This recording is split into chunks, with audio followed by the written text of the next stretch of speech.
We're looking at the buy, sell, holds, and trades from week 2 from the Sunday night games. Also, the Monday night game, we're going to throw that in there as well to see what we want to do in fantasy football when it comes to dumping players, buying players, holding players, or whatever you want to do. But before we begin, you need to click that subscribe button right now. We're doing deep dives every day with the You Need series, so you know what these players are about. We go heavier on the waiver wire than any other YouTube channel out there, doing videos literally every day on the waiver wire. And then on top of that, I help you set your lineups with the Must Start series by looking at every single game, every single week.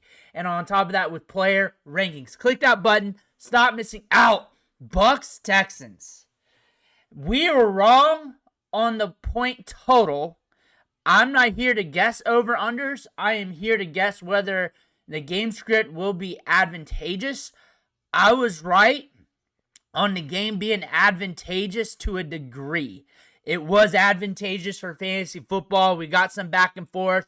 That's what I was looking for. It did hit the under. I looked at it as hitting the over because I saw these two teams going back and forth a little bit.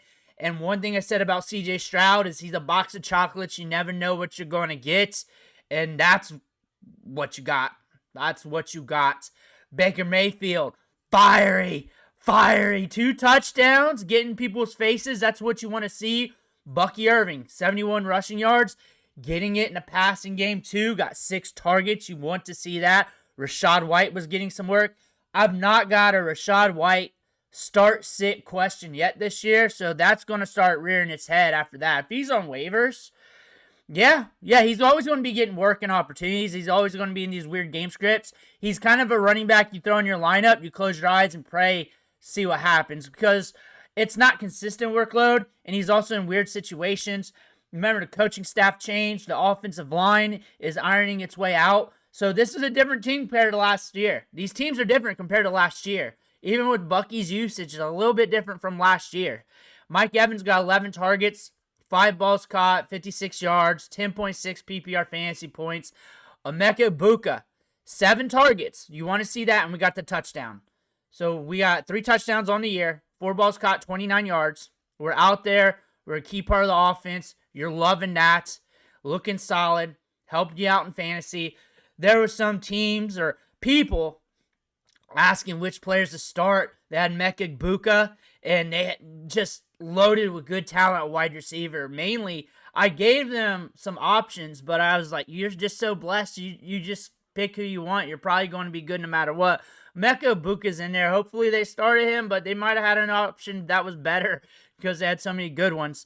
That being said, when you're blessed with good wide receivers, it's just to pick them, really. That is the strategy. It's just to pick them. Once you get into the game script, once you get into the game, it's whether you connect on that touchdown, the targets flow right, you don't get that PI call, no one's over top to disrupt, quarterback doesn't overshoot you. It's just to pick them on that. But if you're blessed, then that's good. Nick Chubb. Yes. Yes, boys. Yes, boys. That's all I got to say. Fantasy-wise, he's hard to start. However, some builds, here RB build, where you might have went Bijan Robinson, and then you waited, and you're jacked now at wide receiver, and you're jacked at tight end. Nick Chubb's your RB2. You got some other RBs you're looking at. Some builds he did get to start. Now you're looking at Nico Collins. We got the touchdown. We got 9 targets. Another big performance out of him after a snooze fest in week 1. And Nico Collins, we knew he was going to get right. We knew not to bench him. We knew he's going to run all the routes and get the targets. Woody Marks, you see that name in there? Pay attention to that. And also, where's the other running backs? So Woody Marks, be on the lookout if Nick Chubb goes down. We've been saying that. He's got the upside. He's got the pop. He's the fresher face. When things get ambiguous, the fresher face that's been getting some pop on the field and some buzz, that's really what you want to gravitate to. That usually works out. Just baseline process about 50-60% of the time, maybe 70%. Just throwing numbers out there willy-nilly. But you're looking at this. You're looking at the rest of the pass catchers. And like I told you, I don't like Dalton Schultz. He'll have a couple of good games this season, but you're not going to trust him. And he'll have always a fair amount of targets. You're just not going to trust him. You're watching the rookies here. You're watching Higgins. You're also watching Noel Noel had a big play in there, but still not firing yet. Rookies need time to ramp up. Overall, this was a fun game. Chargers, Raiders. This one was an interesting matchup. And I have Poison Ivy, so I'm lit up on Benadryl. So this is when the game got very fuzzy. 20-9. Ashton Jeanty, 43 yards on the ground.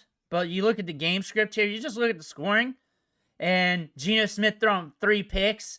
Geno Smith, usually relatively safe. Not tonight. Not tonight. Justin Herbert, we were in on Herbert. And the thing about Herbert is the wide receivers here. We got full-blown carousel effect, where it's actually a very advantageous carousel effect. Concentrated targets to Quentin Johnston, Keenan Allen, Lad McConkey, and all 3 of them are starts. All 3 of them, any given Sunday. Any given Sunday, one of those wide receivers are going to get it. There's probably going to be the second wide receiver is going to be all right. And the third one might even be all right to high-end wide receiver 3, which is fine. All 3 of them. And that's the call. When I had to rank these guys yesterday, Lad McConkey's always going to be like the safest one. The safest one isn't always going to be your hitter because he's got the speed, he's got the routes, he'll be out there, usually getting the most targets. Not this time, though. Keenan Allen gets the shorter targets. However, he got the touchdown this matchup. So when I ranked, I went, if you're playing safe, Lad, Keenan, Quentin. If you're playing for upside, Lad, Quentin, Keenan. Lad McConkey's getting started by default. If you're shooting for upside, you would have went Quentin Johnston. Quentin Johnston needs to be rostered. There's no way he should be on waivers. He was in the waiver wire videos last week. He should be rostered. I just thought of that. Like, there's leagues out there where he's not rostered because his rookie season 2 years ago, everybody was down on him for dropping some balls. He's in a situation here where he's on the outside. He gets deep targets downfield. Those are harder balls to bring in. They just are to connect with. And sometimes you bobble them. They're more concentration on those targets. However, you bring them in, you're going to catch some big plays. He might be volatile this season for the rest of the year because they are in the AFC West. They're going to have some tough matchups. But all these guys need rostered. Quentin Johnston is a wide receiver you need to think a lot harder now when it comes to starting him. Jacoby Myers got 12 targets. We knew he was going to get the volume. We knew he was going to get the work. Got you 12.8 PPR fantasy points. Brock Bowers. Going into this game, I said he's a choice. You just make the choice. It's whether or not your process aligns with you just start your studs no matter what. Or you just rolled with an insurance policy and you started that on Sunday. He's a choice. And your process is either start your studs no matter what, or you go with the insurance policy. And it really depends on how you want to play the game, how you look at things. Typically, I start the studs no matter what. I do that by default. I don't get too risky with my lineups in those regards. Still 8.8 PPR fantasy points when you're looking at the tight ends for this week. He did not do too bad. He's not too horrible when it comes to the tight end scoring rankings. Thornton. Now you're looking at the one ball caught for 20 yards. You got to understand he's getting deep targets downfield. The one thing that's hurting him is Bowers and Myers are soaking up so much of the work. That's hard for him to get consistent volume. Those deep targets downfield right now, with just 5 or less targets per game right now, lends to the notion of daily fantasy football cheap throw-ins for tournament lineups.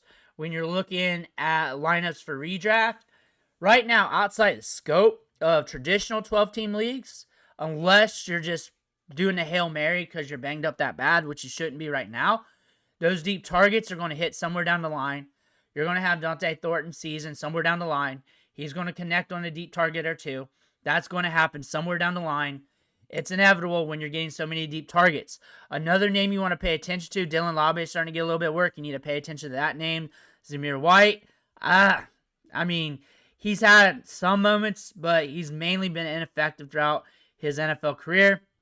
Ashton Jeanty catching 3 balls helped his stat line. You're not getting that top-tier production that you hoped for. That's why we had Derrick Henry and HN ranked ahead of him. where he was going ahead of those two guys on underdog drafts because they're safer, they're vets, they don't have that rookie ramp-up time.